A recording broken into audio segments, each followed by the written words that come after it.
नमस्कार. आज आपण थंडीमध्ये एकदम पौष्टिक असे पालक पराठे कसे बनवायचे याची रेसिपी बघणार आहोत. आता पालक पराठे तर सगळेच बनवतात, पण प्रत्येकाची पद्धत वेगवेगळी असते. मी आज एकदम सोप्या पद्धतीमध्ये मस्त असे चविष्ट आणि मस्त क्रिस्पी असे पालक पराठे कसे बनवायचे हे सांगणार आहे. तर त्यासाठी मी ते एक गड्डी पालक अशा पद्धतीने साफ करून घेतलेली. याच्या काड्या आपल्याला घ्यायचे नाही, फक्त असे पान घ्यायचे आणि स्वच्छ धुवून अशा पद्धतीने आपल्याला बारीक असे कट करून घ्यायचे. तुम्ही कट केल्यानंतर सुद्धा धुवू शकता, पण धुण्याच्या आधी कट केलं तर एकदमच चांगलं. तर अशा पद्धतीने बारीक कट करून घेतलेले आहेत. आता मी इथं 2 वाट्या गव्हाचं पीठ घेतलेलं आहे. स्वच्छ असं चाळून घ्यायचं आहे. आता ह्या गव्हाच्या पिठामध्ये ना आपले हे पराठे ना मस्त असे क्रिस्पी होण्यासाठी आपल्याला पाऊण वाटी एवढं हे बेसन पीठ टाकून घ्यायचं आहे. तर बेसन पीठमुळं ना पराठ्यांना चवही एकदम छान येते आणि पराठेसुद्धा मस्त असे आपले क्रिस्पी बनून तयार होतात. त्यामुळे इथं बेसन पीठ तुम्ही नक्कीच टाका. आता हे पिठामध्ये बेसन पीठ व्यवस्थित असं मिक्स करून घेतल्यानंतर लगेचच चवीनुसार मीठ टाकून घ्यायचं आहे. मीठ हे चवीनुसारच टाकून घ्यायचं आहे. त्यानंतर थोडीशी हळदसुद्धा टाकून घ्यायची. त्यानंतर मी इथं एका मिक्सरच्या भांड्यामध्ये हिरवी मिरची, लसूण, जिरे आणि थोडीशी कोथिंबीर असं वाटून घेतलेले आहे. ते सुद्धा याच्यामध्ये वाटण टाकून घ्यायचं आहे. आता तिखटचं प्रमाण ना तुमच्या आवडीप्रमाणे पूर्णपणे कमी किंवा जास्त करू शकता. लसूण थोडासा जास्त टाकायचा म्हणजे चव ही छान येते. आता व्यवस्थित मिक्स करून घेतल्यानंतर आपण जी पालक कट करून घेतली ना, ही पालकसुद्धा या पिठामध्येच लगेच टाकून घ्यायची. आता बरेचसे जण काय करतात, पालक हे ना वाटून पराठे बनवतात. पण अशा पद्धतीने एकदा पराठे बनवून बघा. एवढे चविष्ट बनतील ना, तुम्ही प्रत्येक पद्धती विसरून जाताल आणि असेच बनवताल. आता ही पालक ना व्यवस्थित अशी याच्यामध्ये एकजीव करून घ्यायची. म्हणजे एकजीव झाल्यामुळं काय होतं, की पालकही आपली एकदम बारीक होती या पिठामध्ये अशी बारीक चुरली जाते आणि पराठेसुद्धा मग छान होतात. आता व्यवस्थित मिक्स झाल्यानंतर थोडं ना पाणी टाकत आपल्याला ना व्यवस्थित घट्टसर असा गोळा तयार करून घ्यायचा आहे. तर पराठ्यासाठी आपण पीठ मळतो ना, तर अजिबात आपल्याला पातळ मळायचं नाही आहे. आपल्याला एकदम घट्टसर पीठ मळायचं आहे. कारण या पालकलासुद्धा भरपूर पाणी सुटतं, त्यामुळं पीठ आपोआप असं पातळ होतं. त्यामुळंच मळताना एकदम घट्टसर असं पीठ आपल्याला मळायचं आहे. पाणी जसं लागेल तसं थोडंच टाकायचं आहे.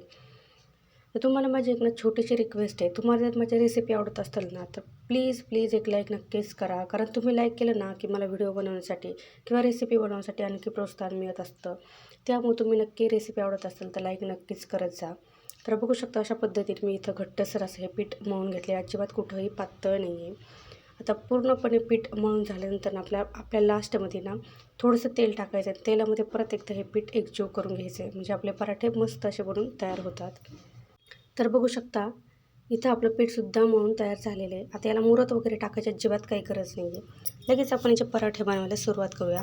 तर बघू शकता जेवढं चपाती बनवतो तेवढा आकारामध्ये इथे उंडा घेतला आहे आणि पूर्वीसारखं आपल्याला आधी लाटून घ्यायचं आहे आणि त्याला जसं आपण चपातीला तेल लावतो ना आतल्या बाजूनी, तसं तेल लावायचं आहे, मुडपून घ्यायचं आहे, परत तेल लावायचं आहे आणि जशी आपण चपाती बनवतो तसं त्याला सेम करून घ्यायचं आहे आणि परत कोरड्या पिठामध्ये बुडवून ना याची आपल्याला पराठा असा लाटून घ्यायचा आहे. तर पराठा लाटताना एक गोष्ट लक्षात ठेवायची, पराठा दोन्ही बाजूनी लाटायचा. एक बाजू लाटून झाल्यानंतर बाजू पलटी करून घ्यायचं आणि दोन्ही बाजूनी लाटायचं आणि लाटताना मात्र ना आपल्याला याचे कडेकडेच अशा पद्धतीने लाटून घ्यायचे. म्हणजे कडेकडेने लाटल्यानंतर पराठा आपोआप मध्ये पातळ होतो. त्यामुळे पराठा लाटताना आपल्याला कडेकडेने अशा पद्धतीने लाटून घ्यायचा आहे. बघू शकता व्हिडिओमध्ये दाखवते त्याप्रमाणे. पराठा जास्तही पातळ नाही किंवा जास्तही जाडसर नाही अशा पद्धतीने हा पराठा तयार करून घेतलेला आहे. आता पराठा आपण शेकण्यासाठी इथं मी गॅसवरती तवा गरम करायला ठेवला होता. तवा थोडासा गरम झाला की याच्यावरती आपल्याला थोडंसं तेल लावून घ्यायचं आहे. म्हणजे आपला हा पराठा खालच्या बाजून चिकटणार नाही. आता याच्यावरती लगेच आपल्याला हा पराठा टाकून घ्यायचा आहे. मस्त मीडियम गॅसवरती छान असा पराठा क्रिस्पी होईपर्यंत आपल्याला शेकून घ्यायचा आहे. एक बाजू शेकल्यानंतर आपल्याला बाजू पलटी करून घ्यायची.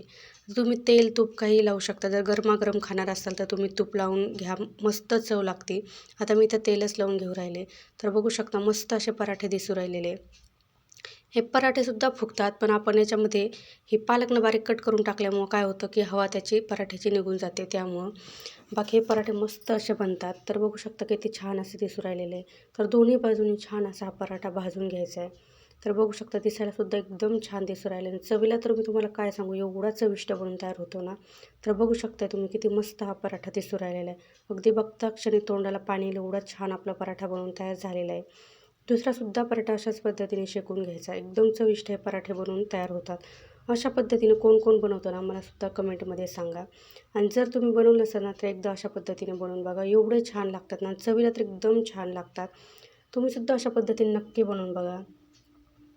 दुसराही पराठा आपल्या इथं शेकून तयार झालेला आहे. आता हे पराठे चहाबरोबर किंवा दह्याबरोबर किंवा असेच जरी खाल्ल्याने एकदम छान लागतात. बघू शकता किती मस्त असा पराठा झालेला आहे. तुम्हीसुद्धा नक्कीच बनवून बघा. मुलांच्या टिफिनला दिलं ना तर मुलं एवढ्या आवडीने खातील ना. तुम्ही नक्की अशा पद्धतीने बनवून बघा. कशी वाटली रेसिपी नक्कीच कमेंटमध्ये सांगा.